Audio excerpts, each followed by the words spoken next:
Welcome. Thank you all for coming out tonight. Thank you for supporting I Got Bridged, and welcome to our first annual Time4Joy Comedy Night and Silent Auction. So great to see you all. What a great group. First and foremost, I would like to thank the First United Methodist Church for allowing us to use this beautiful auditorium, the kitchen, and the room downstairs. Sue, thank you for your partnership. I always appreciate everything you do.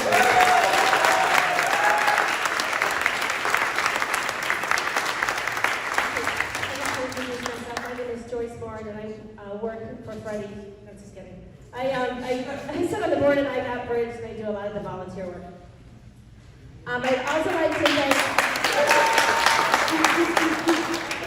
thank 6 Sour, who is our gold sponsor. They sponsored this event tonight, and they've become a really good partner, and I just want to say thanks to them for their generosity.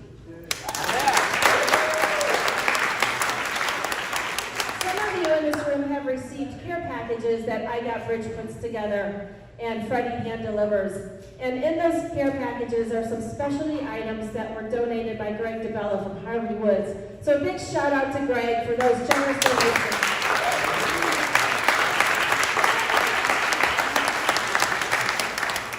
And we wouldn't be here without the generous donations from our stand-up comedians tonight.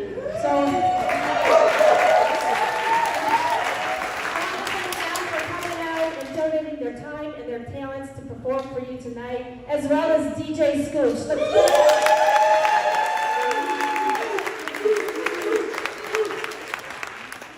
And then last but certainly not least, I'd like to thank a huge special thanks to Chef Keith Meehan for that amazing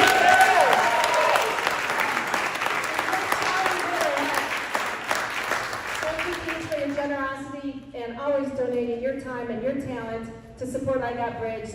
And for those of you who were at the walkathon last September, which we call the Bridgeathon, Keith also cooked the food out there too. So thanks again, Keith. And speaking of the Bridgeathon, for those of you that did show up and supported us with that event, I want you to know that the money we raised from that event went to buy a 15-passenger van, a Ford van, that we call the Bridgemobile. You may have seen it around town. And we use that van to take people that are unable to get food to the food pantry, the Gather Food Pantry, every week. So the elderly and those in need, we pick them up, we take them out to get food. We also take them on other errands like to Walmart or medical appointments. And in a couple of weeks' time, we are taking a group of high schoolers out to the beach for a beach cleanup day on April 16th. So money well spent, and we expect to get that van out rolling, doing some other really good things for the community. So thank you for your support with that Bridgeathon. This year's Bridgeathon is already scheduled. It's September 11th. It's back at Portree Island. So I expect to see all of you there. Please go online and register. It's already posted on our events page on our website, igotbridge.com. So a lot of times it's not always easy to see the impact that we have on individual people in our community and the work that we're doing.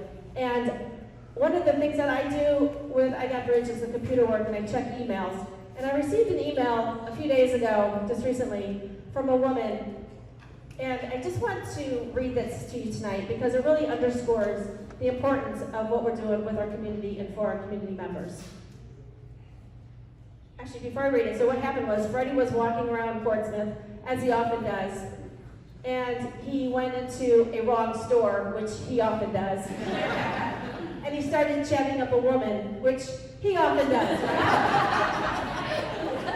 Anyway, the woman recognized him because of, not because of his cane and his glasses, but because of his swag that he had on his head and his hoodie. But she recognized him from the Bridgeathon, and they started talking about crossing bridges and the obstacles that life throws at you, and what do you do to get beyond your bridge and over your bridge. So she was telling Freddie about the bridge that she was currently faced with and crossing in her personal life.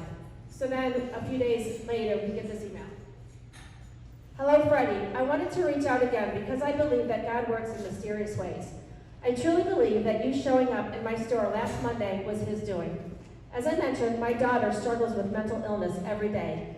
It is a never-ending roller coaster ride. She wants nothing more than to gain control over her diagnosis and live a healthy, productive life. I believe she will get there, but the last couple of months have been incredibly difficult. Your incredible care packages brought a much-needed boost to both of us. Her illness has taken its toll on us, not just emotionally, but physically and financially as well. The fact that you not only brought her a care package, but me one as well, meant more than you will ever know.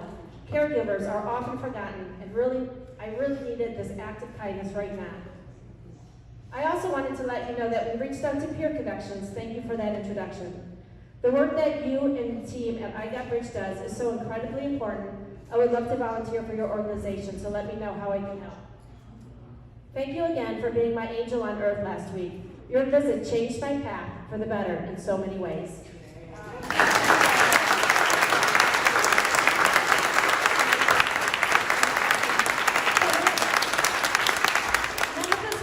Would be possible without your support, your donations, your contributions, and all the volunteers that come out and help I Got Bridge every single day.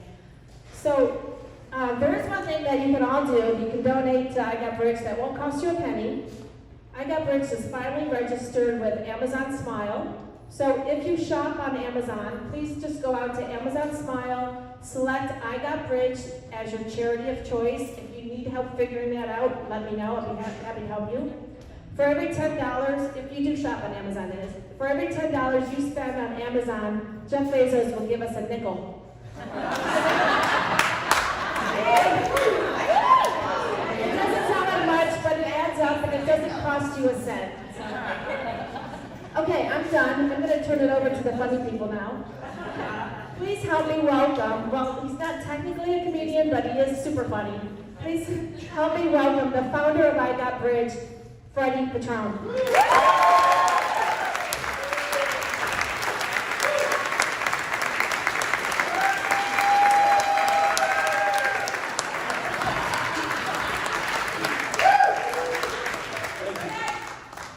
Thank you so much.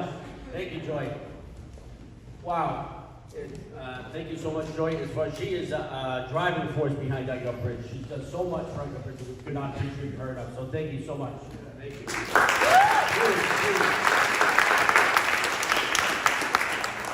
Thank you so much to my family and friends for helping I Got Bridge get off the ground. It means the world to us.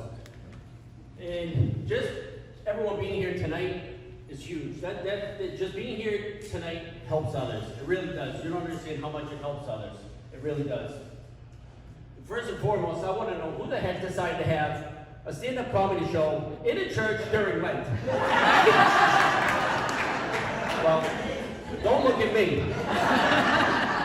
And if you're looking at me, wonder why I have sunglasses on, it's because almost 4 years ago, I lost my sight in 3 months. Thank God, it saved my life. They actually had a clinical trial for non-drinkers, and I actually got involved with that clinical trial with the help of my parents and went to Philadelphia 15 times.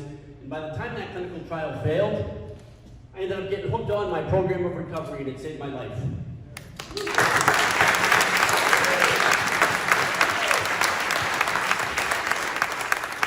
And boy, let me tell you something about those trips to Philadelphia. I got close to my parents, maybe too close. We were there about 15 times in that first year. And God bless my mother. She's definitely hard of hearing, but will not admit it. And the whole she drives 40 and 80, 40 and 80 on that side. And I kept saying to her, I'd keep talking to her, she'd say, what? I'd say, forget it. She'd say, I didn't hear you. I'd say, I know. God bless my father. He was a trooper. He was on all these blood pressure medications, and he was physically sick at the time. And we hit every rest area known to man. A 6-hour trip turned into a four-day event. So, all of a sudden we're driving there, and we got, of course, a rest area. We pull at a gas station, we pop the big tire in a large SUV, and it's a Sunday, so we can't get a tire. So now we've got one of those tiny donuts. We're back on 95, and now they're just having it. They're yelling at each other back and forth and screaming, and if you didn't get a pop tire, well, you didn't have to pee all the time. So, of course, I finally had to lean forward, and I said, listen, I said, this is all supposed to happen. It's good news. You guys can just get to the hotel and have makeup sex right in front of me because I can't see.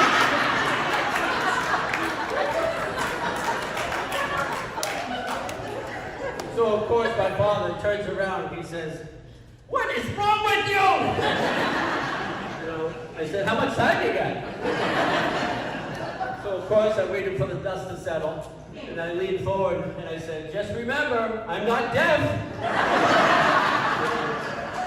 Well, God bless them, I can't make fun of my parents, I feel horrible, but it's okay, because I'm sure my mother can't hear me, and I'm sure my father's in the restroom.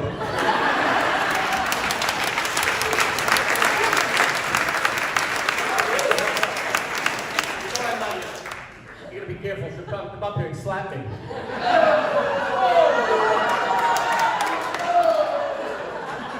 So anyways, a lot of people ask me about being blind, if I've had any incidents, funny things. I sure have. Right when I went blind, I actually was walking down the street. It's a true story. This girl was really, really drunk, And she comes up to me and says, "Where are you from?" Yes. So all of a sudden we're going back and forth, and I told her where I'm from, and then she asked me she said, "What do you do for work?" I said, "I don't work. I'm disabled. I'm blind." She said, "Blind? This is my lucky day." So I won't tell the rest of the story. But anyways, I remember right when I got my cane, another time when I got my cane, we were in Cole's department store, and I went up to this cardboard cutout box, and I just started jabbing it for whatever reason. My mother starts yelling at me, Freddie, that's a real person!" And then I said, the kid says, "I was scared, I didn't know what to do." So my mother starts yelling at me, "What are you doing, I said, "I'm sorry, Mom. Haven't you ever made a mistake?" I said, "It's about time that you embrace your mistakes." So she said, "Okay." So she walks over to me and gives me a big hug. See what she did there? She didn't have a quick wit.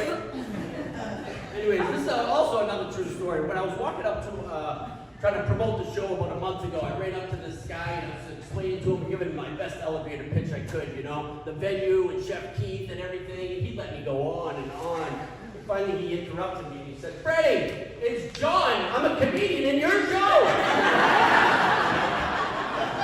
You gotta have that attitude. Who cares? You gotta laugh at yourself, Another true story, only 2 weeks ago, I actually brushed my teeth with hemorrhoid cream.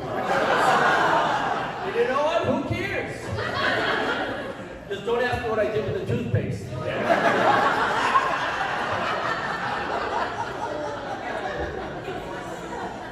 Don't ask my mother. I know from me. Not that far up in me. Oops, sorry. Anyways, it's not all fun and games, it's really not. As far as I've had to cross my bridge, I crossed a huge bridge 4 years ago. When I was ready to end my life. I had hepatitis, neuropathy, gout, and cirrhosis. So the doctor said, "Freddie, it's either you completely quit drinking, or it's just full-blown cirrhosis, And I said, "You know what? I'll take the cirrhosis."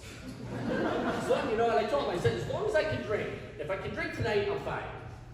And so right when you don't think things can get worse, they do. He said, "Here, try these pills. They make you look pregnant. You can't have sex." So I saw God. Tell me God doesn't have a sense of humor.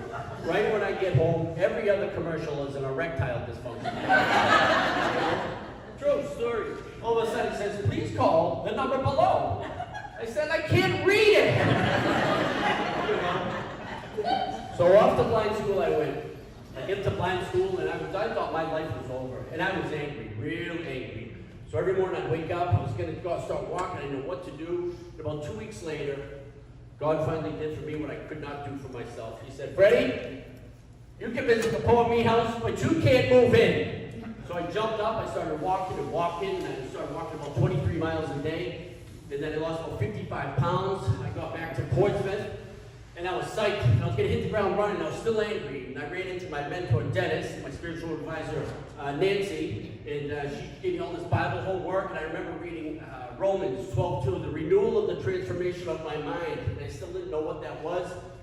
And I was doing it wrong about helping others. They instilled in me. And I was helping others the wrong way. People weren't thanking me the right way. And it wasn't until I got on my knees and prayed to expect zero in return. That's when my life changed forever.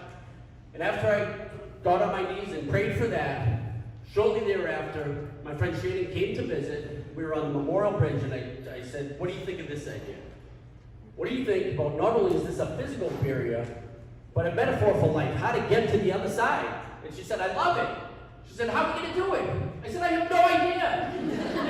And that's how I got Bridge was born.